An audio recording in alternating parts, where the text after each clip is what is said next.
ഇരിക്ക്.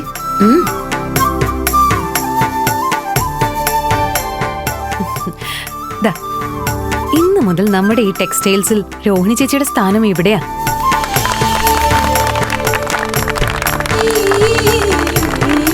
ഇനി രോഹിണി ചേച്ചി ഇവിടുത്തെ സെയിൽസ് ഗേൾ അല്ല.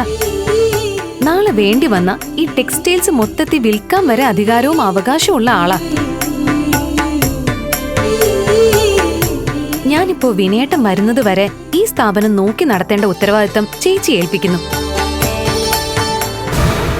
നോക്ക്, അവനെ വളച്ചെടുത്ത് ഇതൊക്കെ നിന്റേതാക്കാമെന്നാണ് നിന്റെ സ്വപ്നമെങ്കിൽ അതൊന്നും നടക്കാൻ പോകുന്നില്ല ഇവിടെ. അവസാനമായിട്ട് ഒരു അവസരം കൂടി തരും ഞാൻ. എന്നിട്ടും നിനക്കവനെ മറക്കാൻ പറ്റിയില്ലെങ്കിൽ ഈ നിമിഷം ഇവിടെ നിന്ന് ഇറങ്ങിക്കോണം. നിനക്കിനി ഇവിടെ ജോലിയില്ല. ഇപ്പൊ തന്നെ നിനക്ക് ഇവിടെ നിന്ന് ഇറങ്ങാം. എന്താ എല്ലാവരും സഹകരിക്കില്ലേ? തീർച്ചയായും. നമ്മളിൽ ഒരാൾ ഈ കസേരയിൽ ഇരിക്കുന്നതിന് സന്തോഷമേ ഉള്ളൂ. പക്ഷേ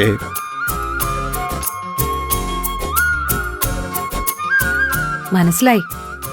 അലക്സി ഒഴിവായെങ്കിലും ഇർഷാദ് എന്നൊരു പാർട്ട്ണർ ഇപ്പോഴും ഉണ്ടെന്നല്ലേ? അത് സാരമില്ല. ഇർഷാദ് ഇക്കയ്ക്ക് സ്ഥാപനത്തിലെ ഒരു ചെറിയ ഷെയർ ഉണ്ടെന്നതൊഴിച്ചാ ബാക്കി പൂർണ്ണമായും നമ്മുടേതാ. ഇക്ക ഷെയർ തിരിച്ചു ചോദിച്ചാ അത് നമ്മൾ കൊടുക്കും, അത്ര തന്നെ. ആ, ഇനി എല്ലാവരും പോയിട്ട് അവരവരുടെ ജോലികൾ ചെയ്തോളൂ. ഏട്ടൻ തിരിച്ചു വരുമ്പോ ഈ സ്ഥാപനം എണ്ണയിട്ട യന്ത്രം പോലെ വർക്കിംഗ് ആയിരിക്കണം.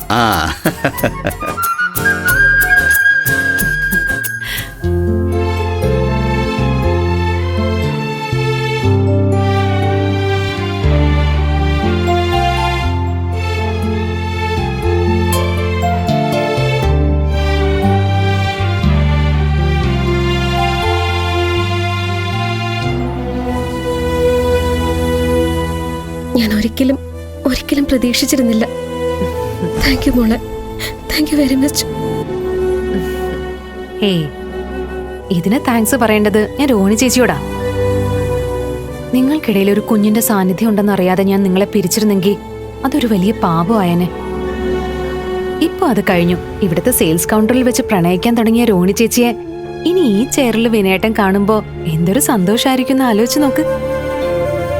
ആ സന്തോഷേ വിനയേട്ടന് മാത്രം പോരാ, ഇനി എപ്പോഴും രോഹിണി ചേച്ചിക്ക് ഉണ്ടാവണം.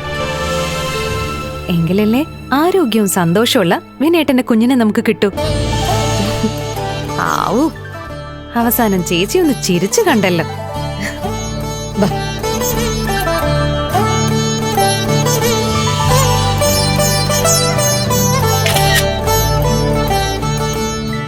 ഇത് കൊള്ളാല്ലേ? ഫ്ലവേഴ്സ് സ്മാർട്ട് ഷോ ശനി ഞായർ ദിവസങ്ങളിൽ രാത്രി 9:30 ഫ്ലവേഴ്സിൽ.